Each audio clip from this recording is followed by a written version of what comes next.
Guys, তোমরা সবাই কেমন আছো? আজকে একটা জায়গায় যাবো রাতে। বলো তো, আজকে একজনের থুবড়ো খাওয়াতে যাবো।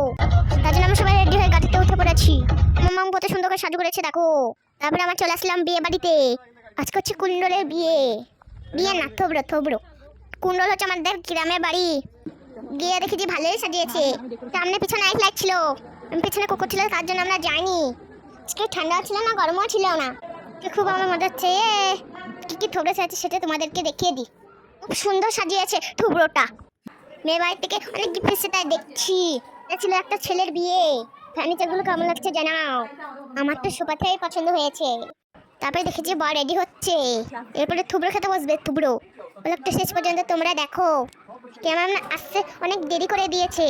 তার জন্য পাপা বকছে, এত লেট করে এসছো কেন। ভালো বলছে যে আমাকে নেই ভিডিওতে। এদিকে থুবড়ো খাওয়ানো শুরু হয়ে গিয়েছে। আমার সময় বেলা যাবো থুবড়ো খাওয়াতে। আমরা একটা গিফট এনেছি, সেটা আমি এক্ষুনি দিতে যাবো। পাপা আসছে এদিকে।